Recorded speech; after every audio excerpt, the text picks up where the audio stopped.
Hey everyone, good morning to all of you and welcome to Unacademy platform. Good morning.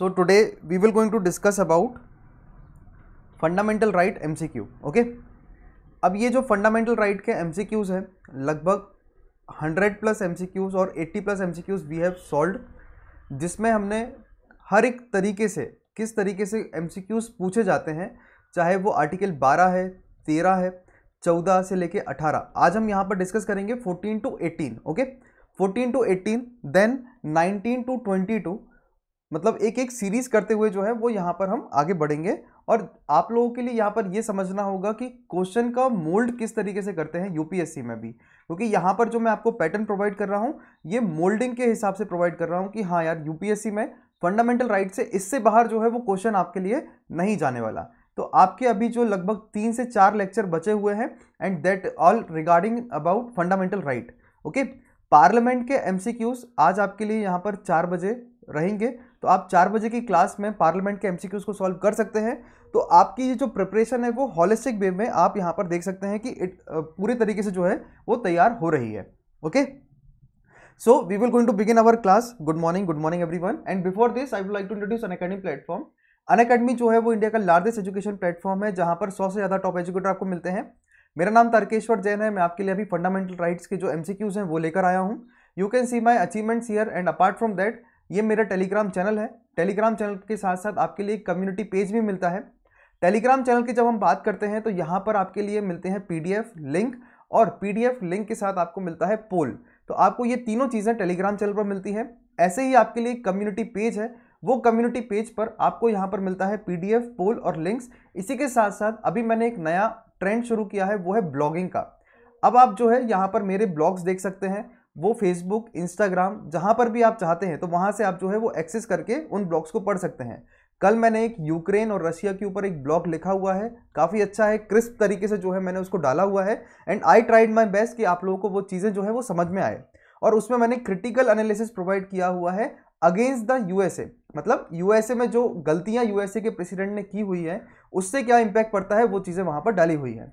Unacademy में ultra combat offer भी चलता है. यहाँ पर ultra combat offer में आपको 27 फरवरी को 11 से 12 बजे के बीच में 56 क्वेश्चंस दिए जाएंगे. इन 56 क्वेश्चंस में से आप यहाँ पर 100% स्कॉलरशिप भी जीत सकते हैं और 15% मिनिमम स्कॉलरशिप आप जीत सकते हैं, और इसी के साथ कई सारे विनिंग प्राइजेस भी आप यहाँ पर देख सकते हैं. तो टीजे लाइव कोड अप्लाई करके आप उनको एक्सेस करिएगा. अनअकैडमी में 10,000 रुपये ऑफ जो है वो आइकॉनिक सब्सक्रिप्शन प्लान में मिल रहा है. 5,000 रुपये आपके लिए ऑफ मिलता है प्लस सब्सक्रिप्शन प्लान में जब आप टीजे लाइव कोड अप्लाई करते हैं. और ये जो ऑफर है ये 25 फरवरी के लिए वैलिड है. इसी के साथ अनअकैडमी में प्रीलिम्स और सीसेट के टेस्ट भी चलाए जा रहे हैं, और ये टेस्ट के प्राइसेस काफ़ी कम है. 28 फरवरी इसका लास्ट डेट है. आप इसमें 50% ऑफ के साथ ये फैसिलिटीज़ को देख सकते हैं. अनअकैडमी में आप देखेंगे तो यहाँ पर आपके लिए वीडियो सॉल्यूशन प्रोवाइड किया जाएगा. आपको रैंक मिलेगा ऑल इंडिया, और जो रैंक जो है वो सबसे आपके लिए प्यारी चीज़ है क्योंकि आपको ऑल इंडिया कंपटीशन के बारे में जानकारी मिलेगी. अनअकैडमी में आइकॉनिक सब्सक्रिप्शन प्लान भी है जहां पर आपके लिए स्टडी प्लानर मिलते हैं, ओपन हाउस विद एजुकेटर है, क्वेश्चन आंसर राइटिंग प्रैक्टिसेस है, personal coach, live mentorship program मिलते हैं. एक साल की फीस 51,990 रुपीज़ है, वो आपको 46,791 रुपीज़ में पड़ता है टीजे लाइव कोड अप्लाई करने के बाद प्लस जीएस प्लान में. ऐसे ही 27,500 रुपये ऑप्शनल की फीस है, वो आपको 24,750 पड़ता है after applying the code TJ live. कोई भी प्रोसेसिंग फीस नहीं देना, कोई इंटरेस्ट रेट नहीं देना है. जो भी आपका प्राइस है, मान के चलिए 50,000 रुपये प्राइस है, तो 50,000 रुपये को आपको डिवाइड करना है 12 से, और 12 माह में आप अपना जो है फ्लेक्सिबल टेन्योर के हिसाब से इसको चूज कर सकते हैं. अनअकैडमी में लाइव मेंटरिंग प्लेटफॉर्म है, इसमें अपना सेशन बुक करके आप इन फैसिलिटीज को भी अवेल कर सकते हैं.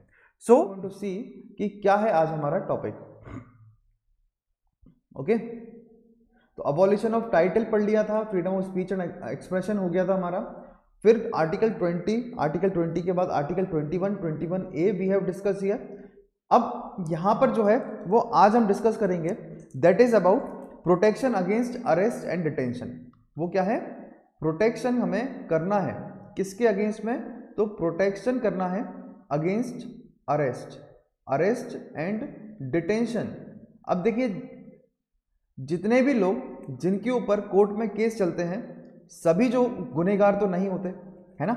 कुछ लोग जो गलत भी फंसाए जाते हैं और कुछ लोगों के ऊपर कार्रवाई होती है क्योंकि वो सच में कोई बड़ा एक वीकेंड से काम किए होते हैं, यानी कि एक बहुत बड़ा क्राइम वो किए होते हैं। तो protection against arrest and detention में कोर्ट यहाँ पर क्या करता है, यहाँ पर कुछ गाइडलाइंस जारी करता है। और प्रोटेक्शन करना अरेस्ट के डिटेंशन, अरेस्ट और डिटेंशन में ये आर्टिकल 22 के अंदर आता है और ये हमारा क्या है, तो this is our fundamental right. अब ये फंडामेंटल राइट है तो इसका एक छोटा सा एग्जाम्पल के तौर पे बात करेंगे। तो रात को 10 बजे के बाद और सुबह 6 बजे के पहले कोई भी महिला के लिए अरेस्ट जो है वो नहीं किया जा सकता। और अगर कोई महिला अरेस्ट हो रही है तो उसके साथ महिला कांस्टेबल को होना अनिवार्य होगा अगर किसी महिला को अरेस्ट करना है। तो ये कुछ प्रोटेक्शंस हैं जो यहाँ पर प्रोवाइड किया गया है। अब एक आता है प्रिवेंटिव डिटेंशन एक्ट, वो सभी कुछ चीज़ें जो है हम यहाँ पर वन बाय वन करते हुए पढ़ेंगे।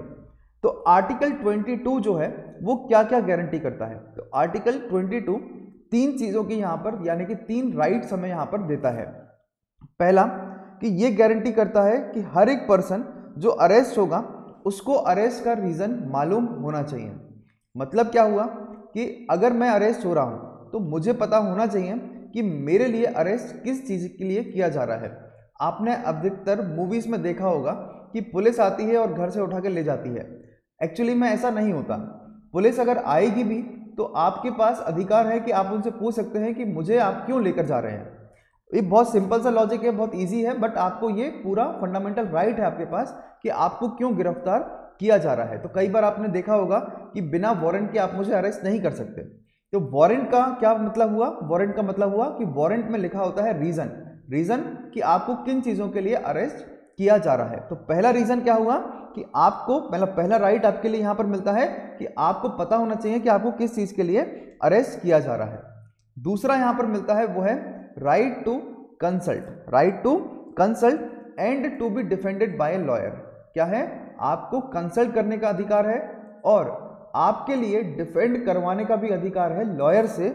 और जब लॉयर आपको डिफेंड करेगा तो लॉयर आपकी चॉइस का आप रख सकते हो। जरूरी नहीं है कि लॉयर आपके लिए पुलिस वाले देंगे या फिर कोई आपके लिए कोर्ट में लॉयर मिलेगा। तो आपके पास अधिकार है कि आप कंसल्ट कर सकते हैं। देखिए, सबसे पहले आपको क्या पता चला कि मैं अरेस्ट क्यों हुआ। दूसरा आपको पता चलता है कि मैं अगर अरेस्ट हुआ तो ठीक है, चलो उसने कारण भी बता दिया कि मुझे अरेस्ट क्यों किया गया है, तो उसका कंसल्टेशन का आपके पास अधिकार है। और फिर defended by the lawyer of his choice, मतलब चॉइस आपके पास होना चाहिए कि आपको डिफेंड क्यों किया, मतलब कौन सा लॉयर का आपको किसी से सहारा लेना है तो वो लॉयर कौन होगा। जैसे आपने यूएस की मूवी अगर देखे होंगे, जितने भी यूएस के सीरीज होते हैं तो उनमें आप देखते होंगे कि मैं अपने लॉयर से बात करना चाहती हूँ या चाहता हूँ। In the same way India में भी आप अपने लॉयर को बुला सकते हैं और उनसे पूछताछ के लिए वहां पर बिठा सकते हैं, ठीक है, और उनसे सलाह मशवरा कर सकते हैं। तीसरा यहाँ पर अधिकार जो आर्टिकल 22 में दिया गया है वो है कि जो भी पर्सन अरेस्ट होगा और डिटेन होगा कस्टडी में, उसके लिए मजिस्ट्रेट के सामने 24 घंटे में पेश होने का प्रावधान मिलता है। मतलब कि आज अगर मैं 25 जनवरी की बात करूं और मुझे कोई अरेस्ट करता है तो 25 जनवरी के अरेस्ट होने के 24 घंटे के बाद यानी कि 26 जनवरी, इस पीरियड में मुझे कहां जाना पड़ेगा, अरेस्ट यानी कि पेश करना पड़ेगा मजिस्ट्रेट के सामने। और मजिस्ट्रेट के सामने जब पेश करते हैं तो ये जो है कस्टडी में ट्रैवलिंग टाइम भी इंक्लूड किया जाता है। मतलब ये नहीं बोल सकते हैं कि भाई जिसको हमने पकड़ा है उसको लाने में 24 घंटे लग गए, नहीं, उसमें ट्रैवलिंग टाइम भी जो है वो इंक्लूड होगा। तो magistrate within a period of 24 hour shall be kept in continued custody only with his authority. Simple सा प्रोसीजर होता है भारत के अंदर कि सबसे पहले आपको अरेस्ट के बारे में बताया जाएगा, फिर आपको चॉइस दी जाएगी कि आप कौन से लॉयर को हायर करना चाहते हैं, और फिर तीसरा आपके पास अधिकार है कि 24 घंटे के अंदर आपको मजिस्ट्रेट के सामने पेश होना है। और मजिस्ट्रेट के सामने जब आप पेश होगे तो फिर मजिस्ट्रेट की परमिशन से आपकी जो कस्टडी है उसके लिए यहाँ पर कंटिन्यू किया जाएगा। इस साल प्रीलिम्स एग्जामिनेशन में क्वेश्चन आया था कि जुडिशियल कस्टडी और पुलिस कस्टडी में अंतर क्या होता है।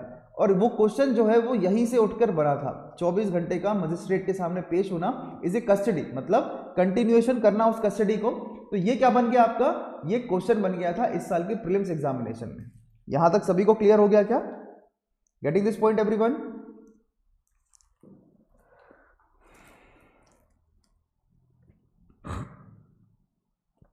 Getting this point everyone?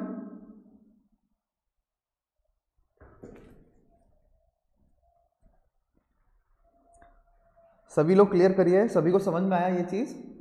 Okay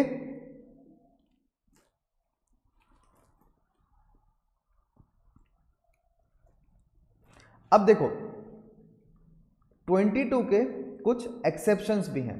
article 22 के कुछ एक्सेप्शंस भी होते हैं और वो एक्सेप्शंस को अभी हमें यहां पर देखना पड़ेगा। सबसे पहले आर्टिकल 22 का एक्सेप्शन है कि कोई भी person who is for the time being an enemy alien. अब जैसे कि अजमल कसाब की बात करेंगे।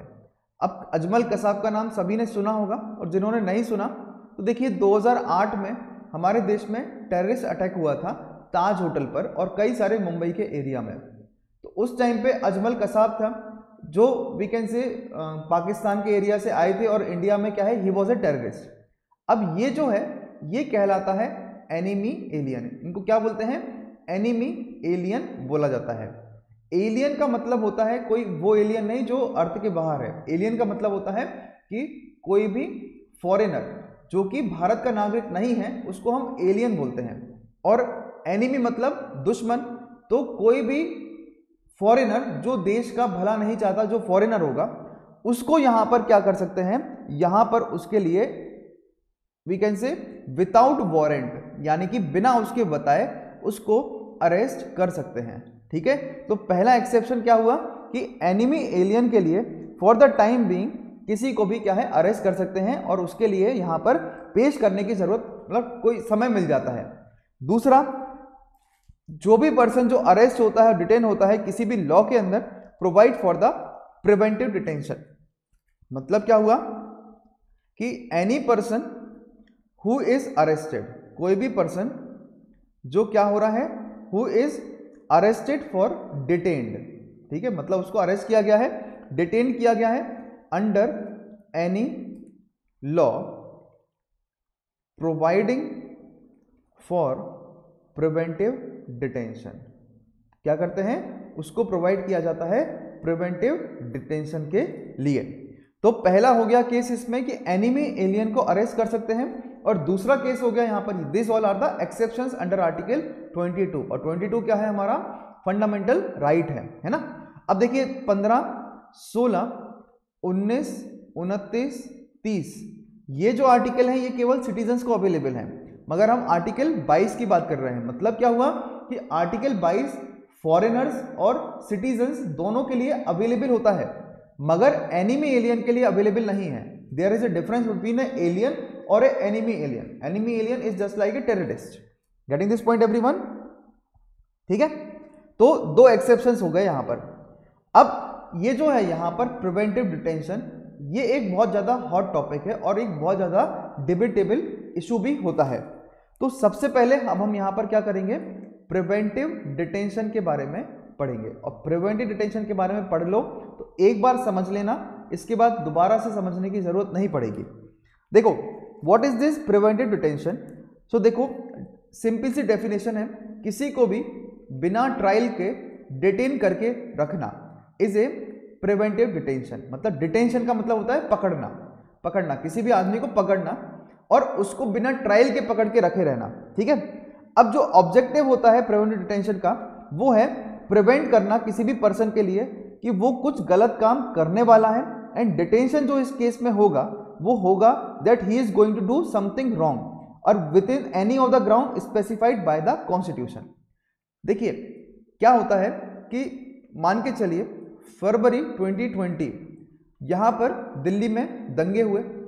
अब दिल्ली में जो दंगे हुए थे उसमें हिंदू मुस्लिम इन्वॉल्व थे, तो ऐसे कोई भी कम्युनल रायोट होने वाले होंगे तो उसमें क्या होगा कि जितने भी ये कम्युनल राइट्स होते हैं वो राइट्स में जो भी मेजर पार्टीज इन्वॉल्व होती हैं, जो जनता को भड़काती है थ्रू सोशल मीडिया, व्हाट्सएप, अगर पुलिस को उनके बारे में जानकारी मिलती है तो पुलिस उनको अरेस्ट कर सकती है, ये बोलकर कि आप जो है दंगे भड़काने की बातें कर रहे हैं, कम्युनल राइट्स की बातें कर रहे हैं, आपके बाहर निकलने से जनता जो है आपके बहकावे में आ सकती है और कोई भी बड़ा कदम उठा सकती है, इसलिए हम आपको क्या है यहां पर अरेस्ट करना चाहते हैं।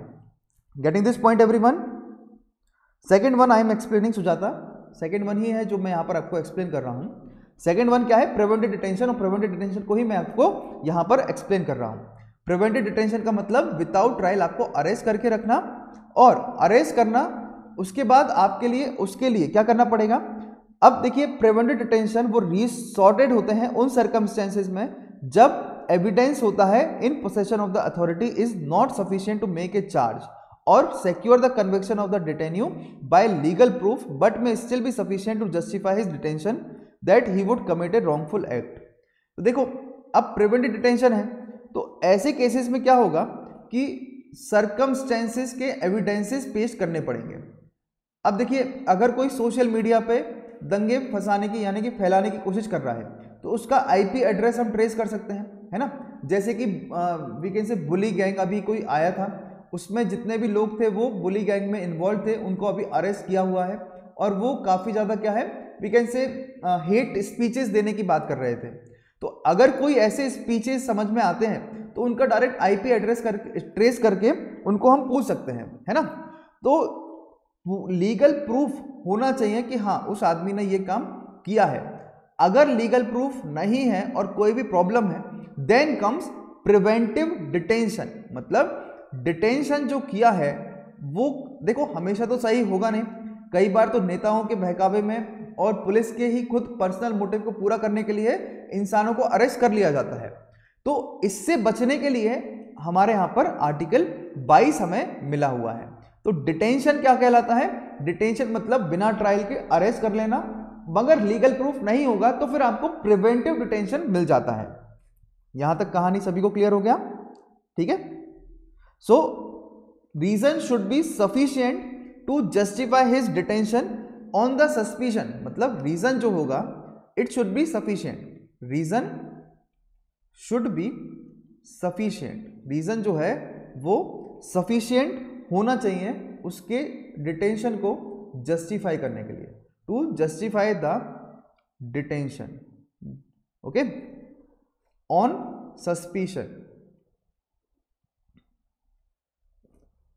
That he would commit a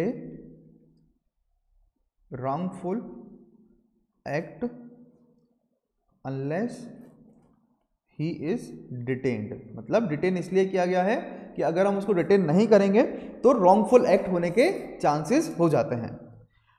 अब देखो कॉन्स्टिट्यूशन जो है वो हमें ऑथराइज करता है, मतलब कॉन्स्टिट्यूशन खुद ऑथराइज करता है लेजिस्लेचर के लिए कि वो कानून बनाए। मतलब कि संविधान में आर्टिकल 22 के अंदर ये बोला गया है कि Parliament will going to make a law, ठीक है, और the legislature will going to make a law जो प्रोवाइड करेंगे प्रिवेंटिव डिटेंशन के reasons connected with the security of a state. मतलब कोई भी एक स्टेट है उसकी सिक्योरिटी को ध्यान में रखते हुए कोई भी लेजिस्लेचर अपने हिसाब से कानून यहां पर बना सकते हैं और पार्लियामेंट यहां पर कानून जो है बना सकते हैं। तो पहला reason security of a state के लिए वो कोई कानून बना सकते हैं। दूसरा maintenance of public order, maintenance of public order के लिए वो काम यहां पर कर सकते हैं, और maintenance of supply and services के लिए भी ये काम जो है कोई भी लेजिस्लेचर उसके लिए यहां पर we can say they can make a law here, ठीक है। फिर इसी में अगर आता है कोई डिफेंस से रिलेटेड इशू, फॉरेन अफेयर से रिलेटेड इशू और सिक्योरिटी ऑफ इंडिया से related issue, then in that case फिर वो क्या है Parliament will going to make a law. But constitution यहां पर क्या है इंपोज करते हैं कुछ सेफ गार्ड। मतलब हमारा जो संविधान है वो ऑब्वियसली क्या है सेफ गार्ड प्रोवाइड करने के लिए ही बैठा है। तो safe guard against misuse of this particular power, misuse of particular power, यहां पर जो है संविधान हमें ये प्रोवाइड करता है। अब ये जो सेफगार्ड है जो कॉन्स्टिट्यूट करते हैं फंडामेंटल राइट अगेंस्ट आर्बिट्रेशन या फिर आर्बिट्री डिटेंशन, मतलब गलत तरीके से अगर किसी को गिरफ्तार किया है तो that person has the right what fundamental right to move either to the Supreme Court of India और हाई कोर्ट के पास जो है वो पर्सन यहां पर जा सकता है। अब रिलेवेंट प्रोविजंस आर्टिकल 22 के वो क्या है, तो देखो जब भी कोई पर्सन को अरेस्ट करते हैं under a law of preventive detention, मतलब कोई भी पर्सन जब अरेस्ट होता है under the preventive detention law, तो उसमें क्या होगा कि गवर्नमेंट को एंटाइटल करना पड़ेगा कि वो जो पर्सन जिसको डिटेन किया है तो such person in custody only for 3 month, मतलब प्रिवेंटिव डिटेंशन एक्ट जो है हमारे देश में उसमें बताया गया है कि आप किसी को विदाउट ट्रायल अरेस्ट कर सकते हैं, बिल्कुल कर सकते हैं, मगर मैक्सिमम 3 मंथ तक आप उसको अरेस्ट कर सकते हो। देखो एक होता है नॉर्मल सर्कमस्टेंसेस में अरेस्ट करना और उसमें क्या होता है 24 घंटे में मजिस्ट्रेट के सामने उसको पेश करना पड़ेगा। एक होता है without trial, alien, foreigner, terrorist, इन सब के लिए, मगर उसमें भी क्या है प्रावधान कि मैक्सिमम 3 महीने तक आप उसको डिटेन करके रख सकते हैं। और उसके बाद अगर लगता है कि जो अरेस्टेड पर्सन है उसको 3 महीने से ज्यादा रखना है तो फिर एक एडवाइजरी बॉडी होगी, क्या नाम है, एडवाइजरी बोर्ड होगा, जिससे वो परमिशन लेंगे और फिर उसके बाद एडवाइजरी बोर्ड एग्जामाइन करेगा कि हाँ वो जो आदमी है वो सच में इतना मतलब वी कैन से दंगे फैला सकता है या वो एक कोई टेररिस्ट है, और फिर वो क्या करेगा कि डिटेंशन जस्टिफाई है या नहीं है उस पर फैसला सुनाएगा। और एडवाइजरी बोर्ड के मेंबर कौन होंगे, वो कोई सुप्रीम कोर्ट के जज या फिर हाई कोर्ट के जज या कोई भी वहां के पर्टिकुलर मजिस्ट्रेट जो है वो वहां पर एडवाइजरी बोर्ड के मेंबर हो सकते हैं। तो प्रिवेंटिव डिटेंशन के अंदर मैक्सिमम 3 महीने का प्रावधान है, उससे ज्यादा अगर बढ़ाना है तो बढ़ा सकते हैं, मगर एडवाइजरी बोर्ड की परमिशन लगेगी। और एडवाइजरी बोर्ड की जब परमिशन होती है तो उसमें वी कैन से कोई भी जज होगा जो सिचुएशन देखेगा कि क्या उसको रखना सही है, अदरवाइज फिर उसको क्या है यहां पर बेल दे देगा। अब देखिए जो भी पर्सन यहां पर डिटेन होता है, द पर्सन जो भी डिटेन होगा as soon as may be, उसको क्या है इन्फॉर्म किया जाएगा, क्या किया जाएगा, इन्फॉर्म किया जाएगा उसके डिटेंशन का, excepting fact which detaining authority consider to be against the public interest to disclose. मतलब कोई भी पर्सन है जिसको हम डिटेन कर रहे हैं तो उसको तुरंत बताने की जरूरत नहीं है, बट हाँ आपको within we can say hour और a day you have to inform that particular person that आपको विदाउट ट्रायल के अरेस्ट क्यों किया गया है, मतलब ऐसा कितना बड़ा गुनाह कर दिया आपने कि हम उसको क्या कर रहे हैं, अरेस्ट कर रहे हैं। इसमें भी एक क्लॉज है, वो क्लॉज क्या है कि लार्ज पब्लिक इंटरेस्ट के हिसाब से उसके लिए बताया नहीं जाएगा। मतलब अगर पब्लिक इंटरेस्ट है कि हाँ वो दंगे करेगा और उसके पास मोबाइल वगैरह है तो उसको बताने की फिर जरूरत यहां पर नहीं होगी। तीसरा क्या है क्लॉज यहां पर प्रिवेंटिव डिटेंशन का, कि पर्सन जो डिटेन होता है उसके पास अर्लीस्ट अपॉर्चुनिटी होती है represent against the order of detention. मतलब यहां पर ऑर्डर ऑफ डिटेंशन जो भी है उसके लिए ऑब्वियसली वो लॉयर हायर कर सकता है और अपने केस के लिए वो क्या है यहां पर लड़ सकता है कि हाँ भले ही मुझे विदाउट ट्रायल अरेस्ट किया है मगर मैं फिर भी एक दम रखता हूं और मेरे लिए यहां पर क्या है लार्ज इंटरेस्ट में ये सारी चीजें मिल जाती हैं। तो देखो केवल ये 3 महीने का क्लॉज है जो कि अलग है नॉर्मल डिटेंशन से, अदरवाइज यहां पर जो पर्सन डिटेन्ड है उसको बताना जरूरी है और वो डिटेन्ड पर्सन के पास अधिकार होता है कि वो कोई भी कोर्ट में जा सकता है in the order of detention और अपनी बात वहां पर रख सकते हैं। Getting this point everyone. अब देखो ये जो चीजें हैं ये किसके पास अधिकार है इसमें ट्विस्ट एंड टर्न करने का। So it is the Parliament who has the power to prescribe by law maximum period of a person may be detained under a law of preventive detention. देखो 3 महीने जो है ना ये पार्लियामेंट ने ही बताया है क्योंकि हमने आर्टिकल 22 में पार्लियामेंट को ये पावर दिया था कि आप डिस्क्राइब कर दो कि कितने महीने रहना चाहिए। ठीक है, यहां तक क्लियर हुआ सभी के लिए।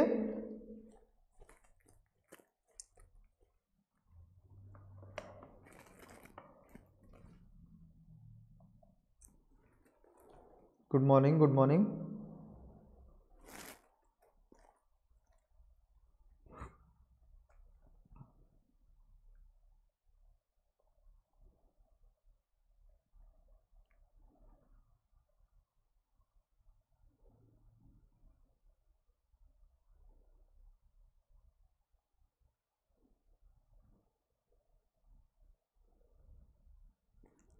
अब देखो, प्रिवेंटिव डिटेंशन एक्ट कब आया था? 1950 में सरकार ने बना दिया था, क्योंकि डिटेंशन जो है वो बढ़ने लगे थे उस टाइम पर। ये जो प्रिवेंटिव डिटेंशन एक्ट 1950 है, ये कब तक चला? 1969 तक प्रिवेंटिव डिटेंशन एक्ट हमारे देश में कंटिन्यू रहता है।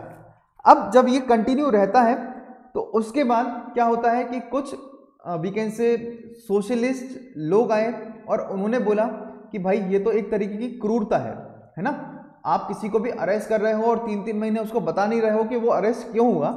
तो यहाँ पे क्या है, एक anarchist we can say feeling आ रही है। अनार्किस्ट फीलिंग का मतलब क्या होता है कि अपनी मर्जी सरकार खुद चला रही है और क्या है, जनता के फैसले का वो सम्मान यहाँ पर नहीं कर रही है। तो इसीलिए यहाँ पर क्या हुआ कि सरकार ने इसको खत्म कर दिया। अब सरकार ने इसको खत्म किया 1969 में, फिर 1971 में सरकार ने इसको दोबारा से रिवाइव किया। और इसमें क्या है, एक मीसा एक्ट, आपने सुना होगा इसका अगर नाम, कई सारे मूवी में मीसा एक्ट बोलते हैं इसको। मीसा मतलब होता है maintenance of internal security act. 1971 में सरकार यहां पर लेकर आती है। मैं आपको इसका फुल फॉर्म लिख देता हूं, maintenance of internal security act 1971। अब पार्लियामेंट ने यहां पर क्या किया, इस मीसा एक्ट को, इसके काफी सारे क्या है, ब्रॉडली सिमिलर ये रहा किससे, प्रिवेंटिव डिटेंशन एक्ट से। एंड 1974 में सरकार ने यहां पर क्या किया, 1974 में पार्लियामेंट ने पास किया एक और एक्ट जिसको हम बोलते हैं कोफ पोसा एक्ट। ठीक है, व्हाट इज दिस कोफ पोसा एक्ट? याद रखिएगा, कोफ पोसा एक्ट मतलब conversion of foreign exchange and prevention of smuggling act 1974। Conversion of foreign exchange and prevention of security act या प्रिवेंशन ऑफ स्मगलिंग एक्ट 1974 ये सरकार लेके आती है। और ये जो है ये मीसा की तरह ही काम करता है। यहां पर स्मगलिंग को देखा जाता है इस एक्ट में, और मीसा एक्ट में इंटरनल सिक्योरिटी को देखा जाता है। ठीक है, अब क्या हुआ इसके बाद कि मीसा एक्ट जो है वो रिपील कर दिया गया। कब रिपील हुआ मीसा एक्ट? तो 1978 में मीसा एक्ट जो है वो रिपील हो गया। मगर ये जो कोफ पोसा एक्ट है ये हमारे देश में कंटिन्यू रहा। और 1980 में सरकार ने एक नया एक्ट निकाला जो आज तक चल रहा है, जिसको नाम है नेशनल सिक्योरिटी एक्ट। तो एनएसए के तहत आपने सुना होगा कि अगर एनएसए के तहत आपकी गिरफ्तारी हो जाती है तो बेल मिलना ना के बराबर होता है। तो जितने भी बड़े बड़े जो देशद्रोह के आरोप लगे हैं अभी जितने भी लोगों पर, वो एनएसए लगा हुआ है उनके ऊपर। और एनएसए में ये इनेक्ट किया गया था 1980 में। और एनएसए के अंदर क्या था कि मैक्सिमम 6 महीने तक आपको डिटेन कर सकते हैं विदाउट ट्रायल। ये एक बहुत बड़ा वी कैन से क्रूरता है और डेमोक्रेसी के लिए ये जो है बिल्कुल भी वी कैन से सही नहीं है। तो एनएसए में क्या हुआ, 6 महीने का प्रावधान कर दिया। प्रिवेंटिव डिटेंशन एक्ट था जो 1969 तक चला। 1971 में मीसा एक्ट था जो 1978 तक चला। फिर कोफ पोसा एक्ट था जो 1974 में, जिसमें स्मगलिंग की बात हो रही थी, फॉरेन एक्सचेंज की बात हो रही थी। 1980 में एनएसए एक्ट जो है वो सरकार लेकर आती है। अब देखिए 1985 में इंदिरा गांधी की डेथ हो गई। और जब इंदिरा गांधी की डेथ हुई तो काफी ज्यादा इंडियन पॉलिटिकल सिस्टम में सिनेरियो बदल गए। और जब ये सिनेरियो बदले तो टेररिस्ट एक्टिविटी भी क्या है, काफी सारी हमारे देश में इस टाइम पर देखने को मिलती है। और जब ये टेररिस्ट एक्टिविटीज देखने को मिलती है तो 1985 में एक टाडा एक्ट आया था। बहुत इंपॉर्टेंट एक्ट है, सबसे ज्यादा क्या नाम है उसका, टाडा एक्ट बोलते हैं। टाडा एक्ट होते हैं, मतलब terrorist and disruptive activities act 1985। लिख लीजिएगा, टेररिस्ट एंड डिसरप्टिव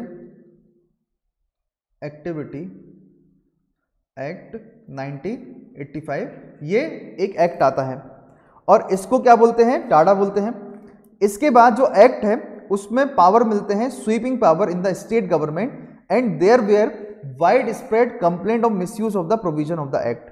मतलब कि ये जो टाडा एक्ट है इसमें स्टेट गवर्नमेंट को भी पावर दे दिए गए थे। देखो मीसा एक्ट, एनएसए जितने भी थे उसमें सेंट्रल गवर्नमेंट को पावर थे, है ना। इसमें क्या हुआ कि यहां पर स्टेट गवर्नमेंट को काफी सारे पावर जो है मिल गए थे, है ना। अब इसके बाद क्या होता है कि सरकार की जो चीजें चल रही थी उसके बाद सुप्रीम कोर्ट बीच में आती है और सुप्रीम कोर्ट ने अपना एक फैसला सुनाया और वो फैसला क्या था, करतार सिंह। देखो मैं डेप्थ में नहीं जा रहा हूं, आप लोग सोचोगे मैं डेप्थ में जा रहा हूं, ये कहानी है जिसको आपको याद रखना है। Kartar Singh versus state of Punjab, ये एक फैसला जो है सुप्रीम कोर्ट ने इसमें सुनाया और इसमें कंसिडरेबली नैरो डाउन किया स्कोप। किसका स्कोप, टाडा का जो स्कोप था उसको यहां पर नैरो डाउन किया, मतलब कि उसके पावर को यहां पर कम किया। एंड जो टाडा का है उसको ये बोला गया कि जब तक कि क्राइम अलीज्ड नहीं हो जाता है एक्यूज के, जब तक उसके ऊपर टेररिस्ट एक्ट हम नहीं लगाएंगे। मतलब जब तक सिद्ध नहीं हो जाता है कि ही इज ए टेररिस्ट, जब तक हम उसके ऊपर ये एक्ट नहीं लगाएंगे। And spirit should be charge, मतलब कि उसमें जो है जो भी उसके ऊपर कार्रवाई हो रही है तो ये नहीं होना चाहिए कि they should not be charged under the act and should be tried under the ordinary penal law by the regular court. तो सुप्रीम कोर्ट ने यहां पर Kartar Singh versus state of Punjab में बोला कि रेगुलर कोर्ट में आप कार्रवाई करो, अगर ये सिद्ध हो जाता है कि हाँ उस आदमी ने जो है टेररिस्ट है, देन इन दैट केस उसको we can say TADA act वहां पर उसके ऊपर लगा सकते हैं। Getting this point everyone.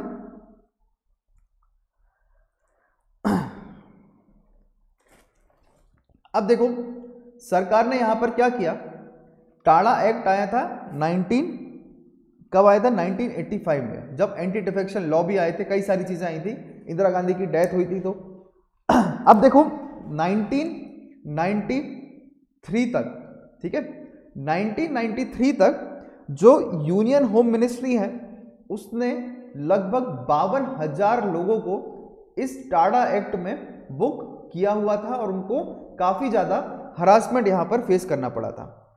अब जो कन्विक्शन रेट था वो कितना था, 0.81%, मतलब 1000 लोगों में केवल 8 लोग जो थे वो क्या हो रहे थे, यहां पर कहीं ना कहीं वो वी कैन से दोषी पाए जा रहे थे। तो 1000 में 8 लोग अगर दोषी पाए जा रहे हैं तो ये जो है वो काफी ज्यादा प्रॉब्लमेटिक रहा, है ना।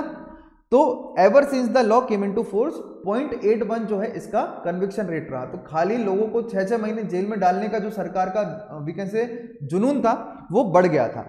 और अगर हम पंजाब अकेले की बात करेंगे तो पंजाब में इतने ड्यूरेशन में लगभग 15,000 से ज्यादा लोग जो है यहां पर टाडा एक्ट की तरह बुक हुए थे और उनका कन्विक्शन रेट तो और कम था। कन्विक्शन रेट का मतलब होता है कि जितने लोग पकड़े गए उनमें से आरोप कितने के ऊपर सिद्ध हुआ। तो जो रिव्यू कमेटी थी टाडा ने, उसने यहां पर स्टेट किया कि 5,000 एप्लीकेशन जो है टाडा के वो गलत है और यहां पर उन केसेस को विड्रॉवल करने की बात की। अब इसमें से जो 50,000 केसेस थे टाडा के वो रॉन्गली अप्लाइड थे। तो ये सब जो एक टाडा में अपॉर्चुनिटी सरकार को मिल गई थी और पब्लिक प्रेशर जब बना तो पार्लियामेंट ने 1995 में इसको लैप्स कर दिया, ठीक है। तो ये हमारे देश की पूरी हिस्ट्री रही है कि किस तरीके से हमारे यहाँ पर इन चीज़ों को जो है वो देखने को हमें मिलता है। Getting this point. अब यूनियन कैबिनेट ने 2001 में, अब देखो सरकार किसकी आती है, बीजेपी की सरकार आती है, तो यूनियन कैबिनेट ने अप्रूव किया था एक ऑर्डिनेंस। यूनियन कैबिनेट ने एक ऑर्डिनेंस को अप्रूव किया था 2001 में, जिसमें उसने दोबारा से टाडा एक्ट को लाने की बात की थी। एंड अक्टूबर 24 में प्रेसिडेंट ने इसको असेंट भी कर दिया था। और वो असेंट जो किया था अब उसका नाम बदलकर, सिर्फ नाम बदले जा रहे हैं, काम सबके एक ही है। नाम क्या बदला, प्रिवेंशन, क्या है नाम इसका, prevention of terrorist ordinance. POTO इसका नाम रखा prevention of terrorism ordinance. And दिसंबर 2001 को कैबिनेट ने डिसाइड किया कि दोबारा से उसको प्रोमulgation किया ऑर्डिनेंस, मतलब वो ऑर्डिनेंस लेकर आ रहे थे, बिल लेकर नहीं आ रहे थे, क्योंकि ऑर्डिनेंस लाना इजी होता है। After reducing the life of the proposed law from 5 to 3 years, इसमें जो सजा के अंदर पाए जाते थे उनको 5 साल की सजा थी, बाकी इसमें जो सजा थी वो 3 साल की कर दी गई थी। And dropping a provision with a view to protecting the freedom of the press. And Lok Sabha ने पास किया था अल्टीमेटली 2002 में इस पोटा एक्ट को, और जो बिल है वो राज्यसभा में रिजेक्ट हो गया था। तो अल्टीमेटली हमारे यहाँ पर पोटा एक्ट जो है वो पोटा जो है वो रहा 26 मार्च 2002 तक, जब joint session of the parliament के बाद ये पास हुआ। तो मैंने अभी आपको पार्लियामेंट सेक्शन पढ़ा रहा था, उसमें ज्वाइंट सिटिंग पढ़ा रहा था। तो देखो, जब पोटा एक्ट 2002 को सरकार पास नहीं करवा पाई राज्यसभा के अंदर, तो वहां पर सरकार ने ज्वाइंट सिटिंग करवाया, और ज्वाइंट सिटिंग करवाने से प्रेसिडेंट क्या करता है, उसकी डेट को डिसाइड करता है, और प्रेसिडेंट जब डेट को डिसाइड करता है तो उसके बाद प्रिसाइडिंग ऑफिसर रहेगा वो लोकसभा का। अब ये बिल कौन लेकर आया था, लोकसभा के लोग। तो राज्यसभा ने अगर इसको रिजेक्ट कर भी दिया तो ज्वाइंट सिटिंग में मेजोरिटी किसकी रहती है, लोकसभा की, और लोकसभा का प्रिसाइडिंग ऑफिसर है। तो इसने क्या किया, ऐसे पोटा एक्ट जो है हमारे देश में पास हो गया। Getting this point? अभी यहां पर सभी को क्लियर हो गया?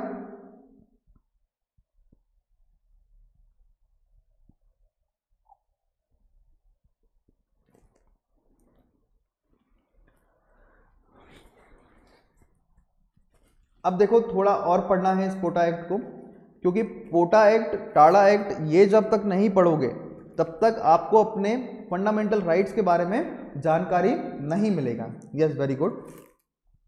अब what are the salient feature of POTA act? तो सैलिएंट फीचर क्या है पोटा एक्ट के, that we have to see. तो सबसे पहले सैलिएंट फीचर की अगर हम बात करेंगे,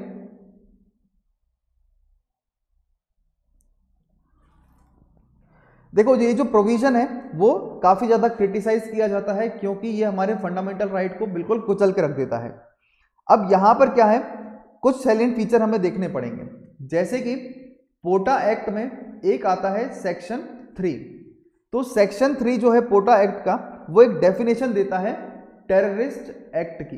देखो, टेररिस्ट एक्ट की जो डेफिनेशन है ना, वो केवल यहीं पर डिफाइन है और कहीं पर भी हमारे देश में डिफाइन नहीं है। तो टेररिस्ट एक्ट की जो डेफिनेशन है, वो जो डिफाइंड है, वो डिफाइंड जरूर है मगर वो वेग है, और वो एक नेबुलस है, मतलब कि काफी ज्यादा बढ़ा चढ़ा के और बिल्कुल ऐसी डेफिनेशन बनाई है जिसमें हर कोई आदमी को टेररिस्ट घोषित हम यहां पर कर सकते हैं। अब सेक्शन 14 भी है यहां पर। सेक्शन 14 में पावर दिया गया है इन्वेस्टिगेटिंग ऑफिसर का, कि वो किसी भी पर्सन को कंपेल कर सकते हैं या किसी भी इंस्टीट्यूशन को कंपेल कर सकते हैं कि वो इंफॉर्मेशन दे किसी भी टेररिस्ट के लिए और टेररिस्ट एक्टिविटी के लिए। मतलब आज मैं हूं और मेरा दोस्त है, अगर आप लोगों ने न्यूयॉर्क मूवी देखी होगी, न्यूयॉर्क मूवी में क्या था, तो उसमें शायद जॉन अब्राहम थे, कैटरीना कैफ थी और नील नितिन मुकेश थे। तो वो मूवी में यही वीके से वहां पे जब 2001 में जो टेररिस्ट अटैक हुआ था, तो वो अटैक के बारे में मूवी बनाया गया था। सेम यहाँ पर भी जो है, एक जो इन्वॉल्व रहते हैं लोग क्राइम में और उनके दोस्त जो रहते हैं, तो उनके दोस्तों से या किसी भी जानकार से उसकी इंफॉर्मेशन निकालने के लिए जो इन्वेस्टिगेटिंग अथॉरिटी है, वो किसी भी हद तक यहाँ पर जा सकता है। फिर यहाँ पर जो सेक्शन है, सेक्शन 3 क्लॉज 8, वो इंक्लूड करता है कि जर्नलिस्ट, उनकी भी स्पेसिफिक मेंशन, वो इसको डिलीट किया गया था।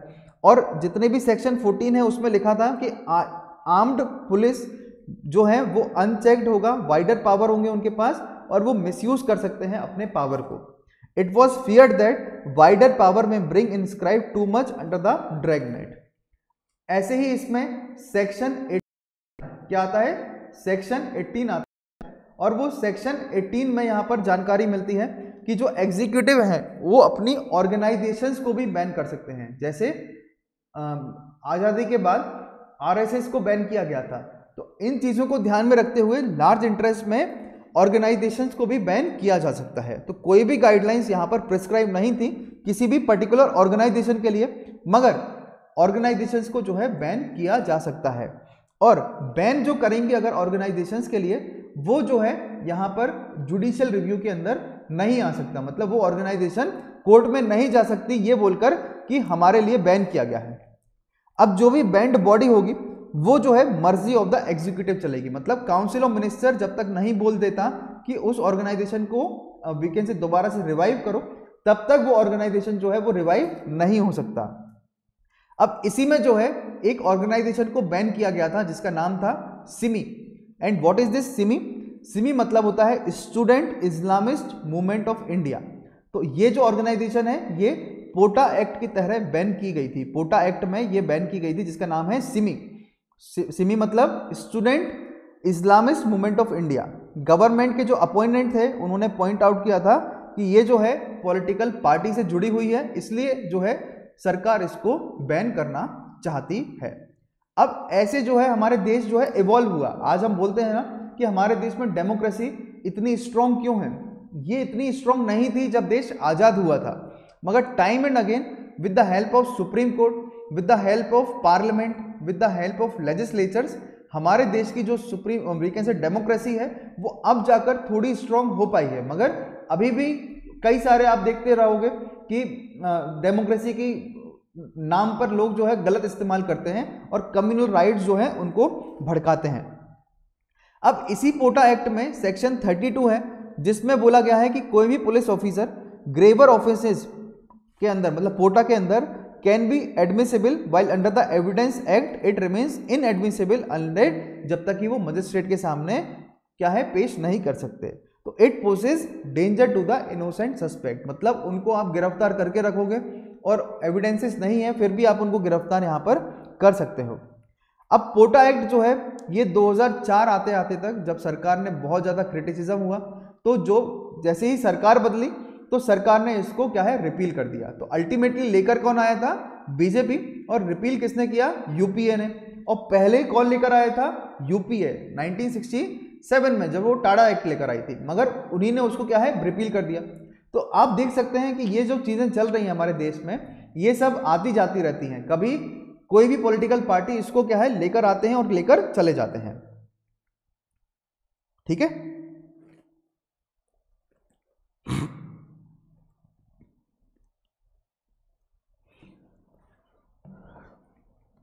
अब अल्टीमेटली सरकार ने क्या किया? अनलॉफुल एक्टिविटी एक्ट लेकर आई। अनलॉफुल एक्टिविटीज एक्ट लेकर आई थी 2004 में, जब उसने इस पोटा एक्ट को खत्म किया। और अनलॉफुल एक्टिविटी एक्ट में इसने पोटा के जितने भी प्रोविजंस थे उनको खत्म तो कर दिया था, मगर it is not POTA's rest principally on the provision of the prevention. और इस तरीके से जो है हमारे देश में आज भी ये जो प्रावधान है वो चल रहे हैं। आपने देखा होगा कन्हैया कुमार जिनके ऊपर देशद्रोह का आरोप लगाया, और भी कैसे उमर खालिद जिनके ऊपर देशद्रोह का आरोप लगाया। अब ये सब चीज़ें क्या हैं? वो अनलॉफुल एक्टिविटी एक्ट के तहत जो है हमारे देश में की जाती हैं। Getting this point? So this is all about what? This is all about जो हमारे देश में आर्टिकल 22 का मिसयूज होता है।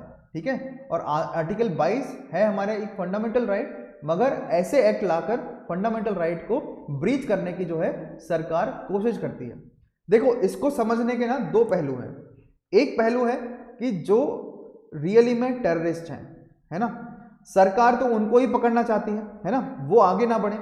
But what about the innocent man और ए वुमेन और a person?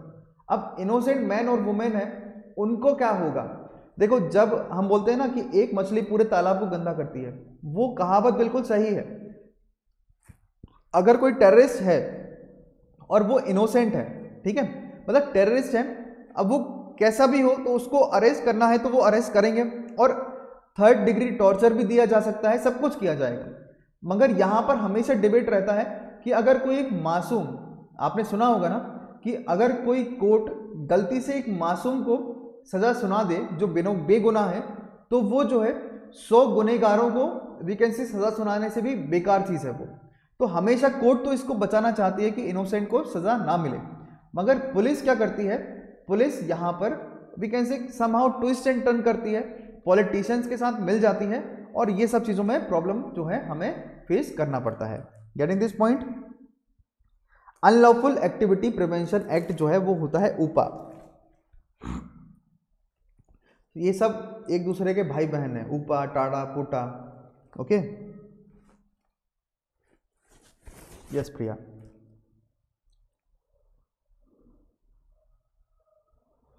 Getting this point everyone?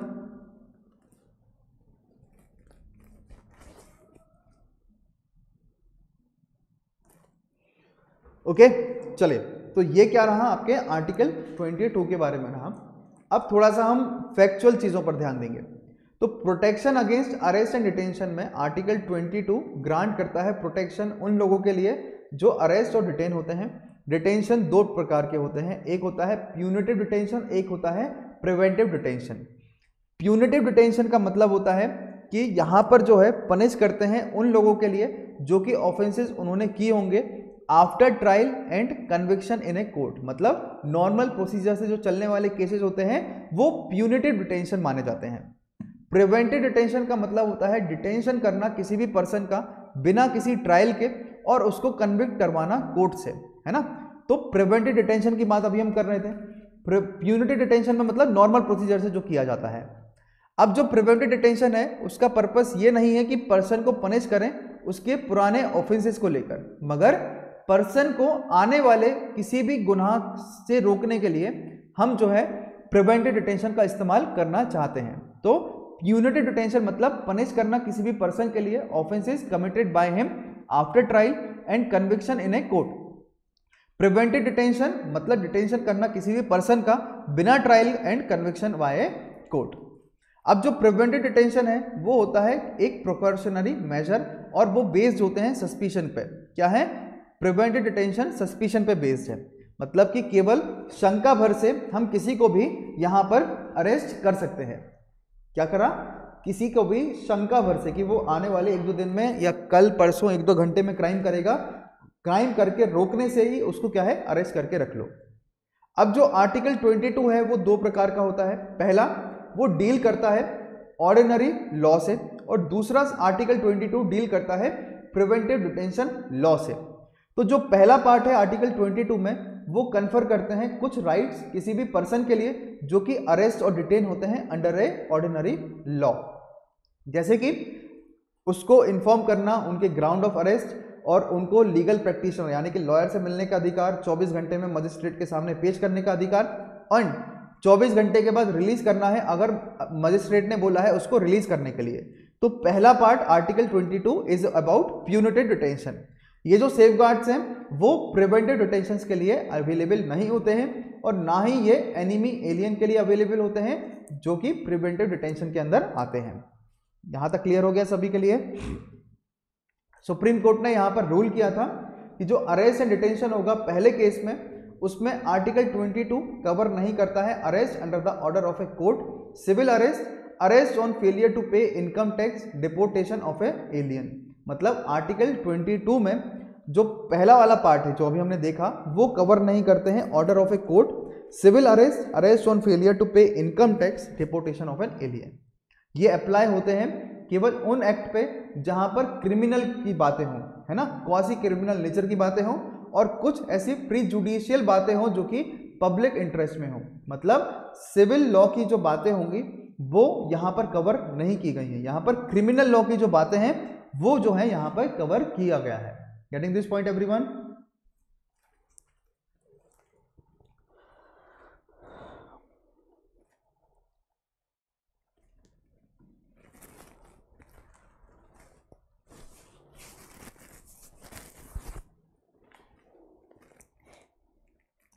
अब देखो जो सेकंड पार्ट है आर्टिकल 22 में वो प्रोटेक्शन देता है उन पर्सन के लिए जो अरेस्ट होते हैं और डिटेन होते हैं अंडर ए प्रिवेंटिव डिटेंशन लॉ। अब वो क्या है? तो सेकंड पार्ट अवेलेबल है सिटीजन्स के लिए और एलियंस के लिए और ये इंक्लूड करता है कुछ चीजें जैसे कि detention of a person can not exceed 3 month. मतलब प्रिवेंटिव डिटेंशन में 3 महीने से ज्यादा उसको हम अरेस्ट नहीं कर सकते हैं जब तक कि एडवाइजरी बोर्ड रिपोर्ट नहीं करते हैं sufficient cause for the extensive detention. अभी हमने देखा एंड बोर्ड में जो है जज ऑफ ए हाई कोर्ट होना ही चाहिए, तब जाके जो है उसका डिटेंशन आगे बढ़ाया जाएगा। दूसरा, जो भी ग्राउंड ऑफ डिटेंशन होगा वो डिटेनी के लिए मतलब कि जिसको अरेस्ट किया है उसको पता होना चाहिए एंड जो भी फैक्ट होते हैं उसके अगेंस्ट में वो भले ही उसको डिस्क्लोज ना करो मगर उसको पता होना चाहिए कि अरेस्ट वो क्यों हुआ है। जो भी डिटेन्यू होते हैं उसको अफोर्ड किया जाना चाहिए opportunity to to make a representation against the detention order, मतलब कोर्ट में लॉयर के साथ जो है वो वहां पर जा सकते हैं। आर्टिकल 22 ऑथराइज करता है पार्लियामेंट को प्रिस्क्राइब करने के लिए कुछ सर्कमस्टेंसेस, जैसे कि पार्लियामेंट को आर्टिकल 22 पावर देता है कि circumstances and the class of cases जिसमें पर्सन को डिटेन करना है for more than 3 month under the preventive detention law without obtaining the opinion of A advisory board, यहां पर पार्लियामेंट ये प्रिस्क्राइब कर सकता है। मैक्सिमम पीरियड किसी भी पर्सन के लिए डिटेन करना है किसी भी केस में अंडर ए प्रिवेंटिव डिटेंशन लॉ, ये भी पार्लियामेंट डिसाइड करेगा। एंड प्रोसीजर जो भी फॉलो करेगी एडवाइजरी बोर्ड इंक्वायरी में, that also will be defined by the parliament. तो 44th अमेंडमेंट एक्ट 1978 में इन्होंने रिड्यूस कर दिया था प्रिवेंटिव डिटेंशन का period without obtaining the opinion of A advisory board, मतलब पहले क्या था 3 महीने के लिए अरेस्ट होता था, फिर उसको 2 महीने कर दिया था, मगर ये जो है 2 महीने वाला प्रावधान कभी फोर्स में आया ही नहीं। अभी भी हमारे देश में 3 महीने के लिए ही प्रिवेंटिव डिटेंशन एक्ट के तहत उसको काम करते हैं। ठीक है, अब जो कॉन्स्टिट्यूशन है उसने डिवाइड किया था legislative power with regard to the preventive detention between the parliament and the state legislature. देखो हम सभी को पता है police is a state subject, अब police and security of a particular state वो भी एक स्टेट का सब्जेक्ट है, तो इसके केसेस में प्रिवेंटिव डिटेंशन में स्टेट लेजिस्लेचर भी कानून बना सकता है और पार्लियामेंट भी यहां पर क्या है कानून बना सकता है। पार्लियामेंट के पास एक्सक्लूसिव अथॉरिटी है to make a law of preventive detention for reasons connected with defence, foreign affairs and security.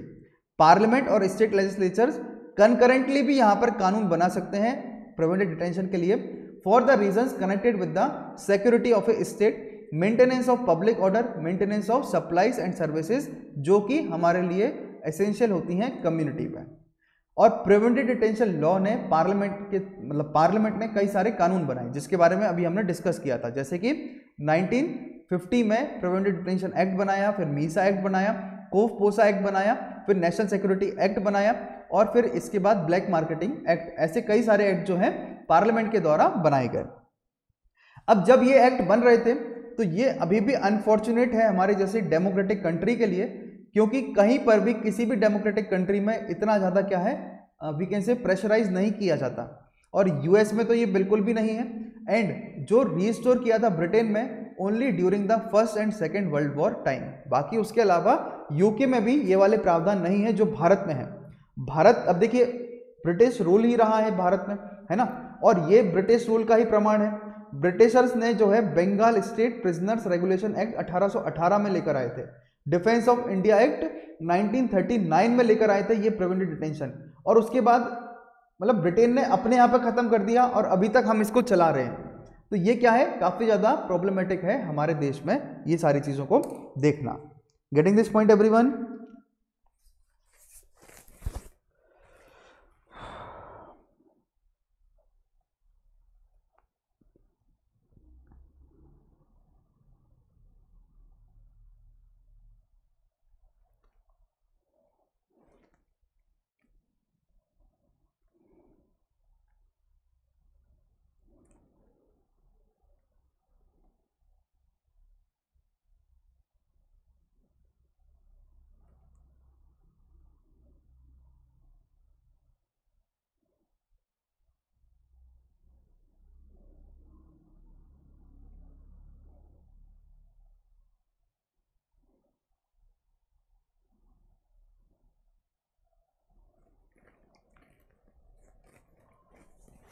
ठीक है,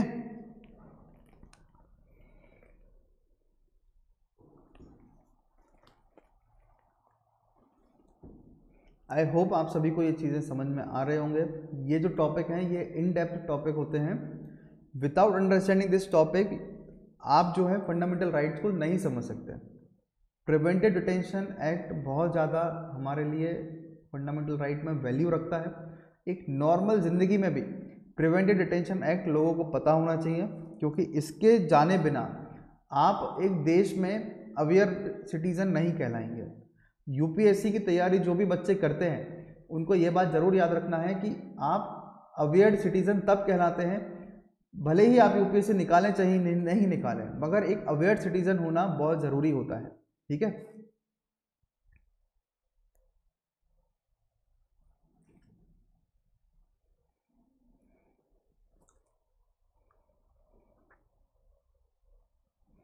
चलिए, so on this note we will going to wind up the class today. Unacademy में special classes भी होते हैं। Special classes का मतलब होता है free of cost classes. Free of cost classes जो है अनअकैडमी आपको अनअकैडमी के ऐप पर प्रोवाइड करते हैं। टीजे लाइव कोड अप्लाई करके अनअकैडमी का ऐप डाउनलोड करेंगे तो आपको वो क्लासेस का एक्सेस मिल जाएगा। मकसद क्या है? तो मकसद ये है आप लोगों के लिए कि आप इसका क्वालिटी चेक करें, क्वांटिटी चेक करें और उसके बाद फैसला लें कि आपको सब्सक्रिप्शन प्लान लेना है और कब लेना है। देखिए, जल्दी फैसला लेंगे तो सीट्स ज़्यादा है तो बेनिफिट्स आपको मिलेंगे। तो मैं चाहूँगा आप लोग जल्दी जल्दी फैसला लें और टीजे लाइव कोड अप्लाई करके सब्सक्रिप्शन प्लान परचेज कर सकते हैं। 25 फरवरी से नए बैचेस शुरू किए जा रहे हैं। 20 से ज़्यादा किताबें अनअकैडमी आपके घर तक पहुंचाता है। हिंदी और इंग्लिश दोनों में किताबें मिलती हैं और ये किताबें तब मिलती हैं जब आप 1 साल से ऊपर का सब्सक्रिप्शन प्लान लेते हैं। और अब 1 साल से सब्सक्रिप्शन प्लान जो है वो आपके लिए लागू होगा जीएस पर और कॉम्बो ऑफर में। तो आप जब जीएस या कॉम्बो ऑफर का 1 साल के ऊपर सब्सक्रिप्शन प्लान लेंगे तो आपको ये फैसिलिटीज मिल जाएंगी। अनअकैडमी में 15 मिनट में 15 एमसीक्यूज आपको यहाँ पर मिलते हैं। मंडे टू फ्राइडे सुबह 10 बजे आपके लिए, 10 से 15 तक ये आपके लिए मिलते हैं और आपको ये प्रैक्टिस सेट मिल जाते हैं फ्री ऑफ कॉस्ट। इनको आप एक्सेस कर सकते हैं। Thank you so much for listening this. Anyone has any doubt then they can directly contact me through my Telegram channel. Telegram channel है वो मेरा तारकेश्वर जैन PSIR। ओके, तब तक के लिए गुड बाय बाय।